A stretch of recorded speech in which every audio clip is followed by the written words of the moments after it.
نواز شریف کا بیرون ملک جانے کا معاملہ مزید لٹک گیا۔ حکومت کی نام ECL سے نکالنے کی مشروط اجازت، نواز شریف کا حکومتی شرط پر شورٹی بانڈز دینے سے صاف انکار۔ ادھر کابینہ کی ذیلی کمیٹی نے لیگی قائد کا نام ECL سے نکالنے پر فیصلہ محفوظ کر لیا۔ وزیر قانون فروغ نسیم کہتے ہیں کمیٹی کی تجویز وفاقی کابینہ کے پاس جائے گی، نواز شریف کا نام ECL سے نکالنے کا حتمی فیصلہ کابینہ کرے گی۔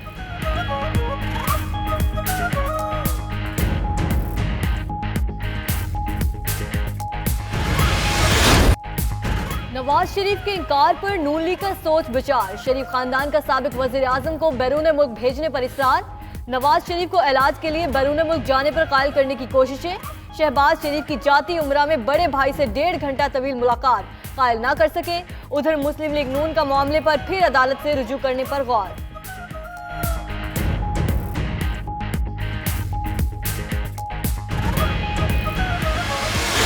فضل الرحمان کا آج سے آزادی مارچ کے پلان B پر عمل درآمد کا اعلان، کہتے ہیں ناجائز حکومت کی رٹ ختم کر دی، گرتی ہوئی دیوار کو ایک دھکا اور دینا ہے، کارکن گھروں سے باہر نکل آئیں، JUI سربراہ کا پشاور موڑ سے دوسری جگہ منتقل ہونے کا بھی اندیا۔ پلان B میں ملک کی اہم شاہراہیں بند کرنے کی تجویز شامل ہے۔ ادھر حکومت کا آزادی مارچ کو نظر انداز کرنے کا فیصلہ، وزیر اعظم نے وزراء اور حکومتی ترجمانوں کو بیان بازی سے روک دیا۔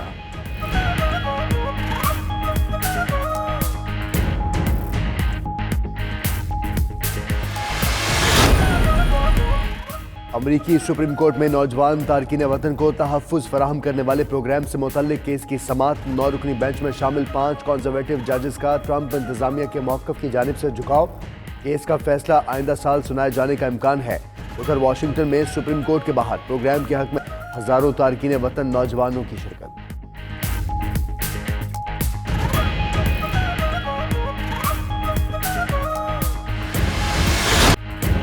مہنگائی کو بھول جائیں، گھر میں ہی سبزیاں اگائیں، فیصل آباد کے شہریوں میں کچن گارڈننگ مقبول ہونے لگی، گھروں میں گاجر، مولی، پالک، ساگ، شلجم، دھنیا، پودینہ، گوبھی، ٹماٹر اور دیگر سبزیوں کی کاشت انتہائی آسان، جگہ نہ ہونے پر ماہرین کا گملوں اور ٹائروں میں ہی کچن گارڈن بنانے کا مشورہ۔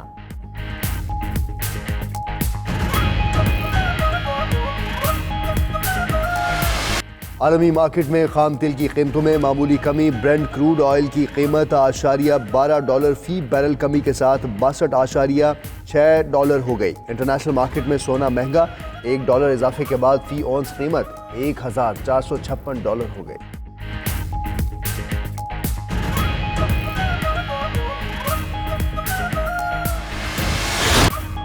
انگلینڈ آج نئی تاریخ رقم کرنے کو تیار، برطانوی فٹ بال ٹیم 1000 انٹرنیشنل میچ کھیلنے والی پہلی ٹیم بن جائے گی۔ یورو کپ 2020 کے کوالیفائنگ راؤنڈ میں برٹش ٹیم کا آج مونٹیگرو سے مقابلہ ہوگا۔ برطانیہ نے پہلا انٹرنیشنل میچ 1872 میں اسکاٹ لینڈ کے خلاف کھیلا تھا۔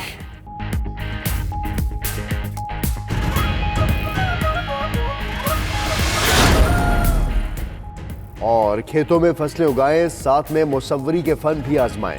چینی شہری نے ہرے بھرے کھیتوں کو ہی کینوس بنا ڈالا، فصلوں سے دلکش اور خوبصورت تصاویر بنا کر دیکھنے والوں کو حیران کر دیا۔ منفرد مصوری کی ویڈیو کی دھوم۔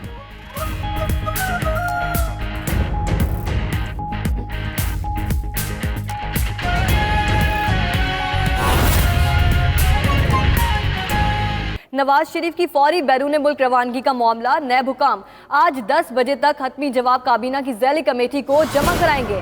نواز شریف نے شورٹی بانڈ دینے سے صاف انکار کر دیا، لیگی قائد کہتے ہیں ضمانتی بانڈ دینے کی حکومتی شرط منظور نہیں، شہباز شریف کے نمائندے عطا طارر نے موقف ذیلی کمیٹی میں پیش کر دیا۔ ذیلی کمیٹی نے مشاورت کے بعد فیصلہ محفوظ کر لیا ہے۔ وفاقی وزیر قانون فروغ نسیم کا کہنا ہے کہ ذیلی کمیٹی کے اجلاس میں نواز شریف کا نام ECL سے نکالنے پر بات ہوئی ہے، جس پر کمیٹی نے فیصلہ محفوظ کر لیا ہے۔ ان کا یہ کہنا تھا کہ ہمارا فیصلہ کسی کی رضامندی پر نہیں بلکہ میرٹ پر ہوگا۔ ذیلی کمیٹی کی تجویز وفاقی کابینہ کے پاس جائے گی۔ فروغ نسیم کا کہنا تھا کہ ذیلی کمیٹی تجویز دے گی، حتمی فیصلہ کابینہ کرے گی۔ اس بارے میں مزید تفصیلات لیں گے، فیاض محمود ہمارے ساتھ موجود ہیں۔ فیاض بتائے گا ذیلی کمیٹی کے محفوظ فیصلے سے متعلق کیا معلومات ہیں آپ کے پاس؟ کیبنٹ کو سفارشات کب پیش کی جائیں گی؟ جی آج 10 بجے تک کیونکہ ویکینڈ کو وقت دیا گیا تھا جس میں نیب کی جانب سے جواب کے لیے مہلت مانگی گئی تھی، تو آج 10 بجے کا وقت تھا کہ نیب اپنا جو حتمی جواب دے دے، کیونکہ نیب ابھی تک واضح جواب نہیں دے رہی، تو جو ذیلی کمیٹی کے سربراہ تھے فروغ نسیم، انہوں نے نیب کو احکامات جاری کیے تھے کہ نیب واضح موقف اپنائے، کیونکہ نیب کا کہنا ہے کہ حکومت خود سے فیصلہ کرے، حکومت چاہے نام نکالنا چاہتی ہے تو نکال دے، اگر حکومت فیصلہ کرتی ہے کہ نام نہیں نکالنا تو تب بھی حکومت اپنی مرضی سے فیصلہ کرے۔ تو لیکن نیب سے واضح جواب مانگا گیا ہے، اور ساتھ ہی ساتھ ایک بار پھر شہباز شریف کے نمائندے کو بھی کہا گیا تھا کہ وہ بھی آج 10 بجے پیش ہوں، اور جو اپنا کوئی حتمی کو فیصلہ کیا ہے شیورٹی بانڈ سے متعلق وہ بھی کمیٹی کو آگاہ کر دیا جائے، تاکہ انہی سفارشات اور انہی جوابات کی روشنی میں جو ذیلی کمیٹی ہے اپنی حتمی جو سفارشات ہے وہ وفاقی کابینہ کے سامنے پیش کر دے گی، کیونکہ ذیلی کمیٹی نے ہی اس معاملے کا فیصلہ کر کے وفاقی کابینہ کو دینا ہے، جس کے بعد وفاقی کابینہ اپروول دے دے گی۔ اسی کمیٹی کے فیصلے کی روشنی میں جو بھی فیصلہ کرنا ہے ذیلی کمیٹی کی جانب سے کیا جائے گا، جس کے بعد وفاقی کابینہ منظوری دے گی، اور اس کے بعد نواز شریف کا نام ECL سے نکالنے یا نہ نکالنے کا فیصلہ کیا جائے گا۔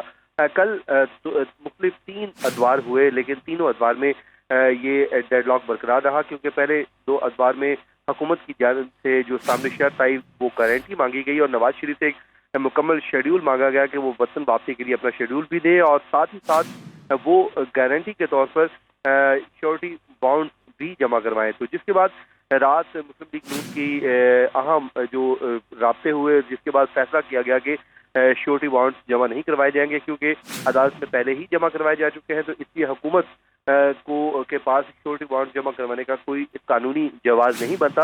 اسی فیصلے کی روشنی میں طاولہ تارڑ نے جو شہباز شریف کی نمائندگی کر رہے تھے کمیٹی میں، انہوں نے کمیٹی کو فیصلے سے آگاہ کر دیا، اور ان کو بتا دیا کہ یہ نواز شریف اس حوالے سے شیورٹی بانڈ دینے کے لیے تیار نہیں ہے، اور حکومت جو میڈیکل گراؤنڈ پر فیصلہ کرے۔ تو جس کے بعد آج اس پہ امید ظاہر کی جا رہی کہ آج فیصلہ ہو جائے گا کہ یہ نواز شریف کا نام ECL سے نکالنا ہے یا نہیں۔ نیب حکام آج 10 بجے تک حتمی جواب کیبنٹ کی ذیلی کمیٹی کو جمع کروائیں گے۔ نواز شریف نے شیورٹی بانڈز دینے سے صاف انکار کیا ہے۔ فیاض محمود، آپ نے ہمیں تفصیلاً اپڈیٹ کیا، آپ کا بہت شکریہ۔ لاہور میں 37 سرکاری اداروں کی جانب سے سالانہ 1.5 ارب روپے کرائے کی مد میں ادا کرنے کا انکشاف ہوا ہے۔ وزیر اعلیٰ پنجاب نے معاملے کا نوٹس لے لیا ہے۔ صوبائی وزیر خزانہ کی سربراہی میں تشکیل دی گئی کمیٹی کی 4 اہم مقامات پر ملٹی سٹوریز عمارتیں بنانے کی تجویز، سرکاری دفاتر ان ملٹی سٹوریز عمارتوں میں شفٹ کرنے کی تجویز دی گئی۔ پہلے مرحلے میں اولڈ PNB کی جگہ پر 8 منزلہ عمارت فیروز پور روڈ پر عرفہ کریم ٹاور 2 تیار کیا جائے گا۔ اسی پر بات کریں گے، قاضی ندیم اقبال ہمارے ساتھ موجود ہیں۔ قاضی ندیم اقبال، بتائے گا ملٹی سٹوریز بلڈنگ کی تجویز پر کب تک عمل درآمد ہو جائے گا؟ حکومت پنجاب بچت پالیسی پر عمل پیرا ہونے کی مسلسل کوشش کر رہی ہے، اور اس حوالے سے ایسے اقدامات جو ماضی میں اٹھائے گئے ہیں ان کو درست بھی کر رہی ہے۔ حال ہی میں ایک رپورٹ وزیر اعلیٰ پنجاب کو پیش کی گئی، جس میں بتایا گیا کہ ماضی کے سالوں میں مختلف حوالوں سے سرکاری دفاتر کو پوش علاقوں میں شفٹ کیا گیا، کرائے کی عمارتیں لی گئیں، اور صرف لاہور شہر میں کرائے کی عمارتوں کی مد میں جو سالانہ کرایہ جا رہا ہے وہ 1 ارب 46 کروڑ روپے سے زائد ہے۔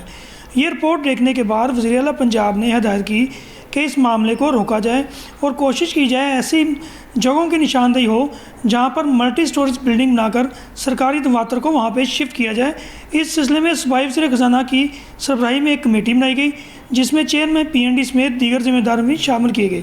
ذرائع کا بتانا ہے کہ اس کمیٹی نے اپنی ابتدائی رپورٹ وزیر اعلیٰ پنجاب کو پیش کر دی ہے، جس میں کہا گیا ہے کہ سول سیکریٹریٹ کے بالکل ساتھ موجود اولڈ PND بلڈنگ کو گرا کر وہاں پر 8 منزلہ ملٹی سٹوری بلڈنگ بنائی جائے، جس کے ساتھ پارکنگ پلازا بھی ہو۔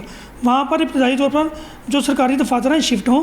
یہی نہیں، عرفہ کریم ٹاور کے ساتھ جو جگہ موجود ہے اس کے ساتھ عرفہ کریم ٹاور 2 بنایا جائے، اور یہی نہیں، شہر میں 2 مزید مقامات کی بھی نشاندہی کی گئی ہے جہاں پر ملٹی سٹوریز بلڈنگ آنے والے سالوں میں بنا کر وہاں پر سرکاری دفاتر کو شفٹ کرنے کی پلان ہے۔ پنجاب سے وافر مقدار میں آٹے کی فراہمی کے باوجود صوبائی دارالحکومت پشاور میں آٹے کی قیمتیں کم نہ ہو سکیں۔ اس بارے میں مزید بات کرتے ہیں پشاور سے ہمارے نمائندے ذیشان کاکا خیل سے۔ ذیشان، بتائے گا آٹا ڈیلرز کا قیمتیں کم نہ ہونے کے حوالے سے کیا کہنا ہے؟ جی بالکل، دیکھیں آٹے کا بحران تو ختم ہو گیا لیکن ریٹ جو ہے کم نہیں ہو رہے اور ریٹ وہی ہے۔ ایک آٹے کا جو تیلا تھا 20 کلو کا وہ پہلے 800 اور 850 روپے کا مل رہا تھا لیکن اب وہ جو ہے 900 اور 950 روپے پر فروخت ہو رہا ہے۔ عوام کے جو ہے مہنگائی نے چیخیں نکال دی۔ یہاں پر جب ہماری ڈیلر سے بات ہوئی جو آٹے کا کاروبار کرتے ہیں، ان کے مطابق ہمیں جو ہے پنجاب سے آٹا مہنگا ملتا ہے، جو پرائیویٹ ڈیلرز ہوتے ہیں ان سے ہم خریدتے ہیں، اسی وجہ سے ہم مہنگا بیچنے پر مجبور ہے۔ تاہم ان کا یہ بھی کہنا تھا کہ پہلے جو ہے 20 کلو کا جو تیلا تھا وہ 1000 روپے ریٹ تھا ان کا، اب جو ہے کم ہو کر 950 اور 900 روپے ہو گیا ہے اور مزید آنے والے دنوں میں اس کا ریٹ اور بھی کم ہو جائے گا۔ اسی طرح اگر ہم ڈیلروں کی بات کریں تو ڈیلروں کے مطابق اب جو ہے آہستہ آہستہ کنٹرول آ رہا ہے اور آئندہ چند روز میں جو ہے ریٹ پر قابو پا کر دوبارہ وہی ریٹ ہو جائے گا جو پہلے مقرر تھا۔ جی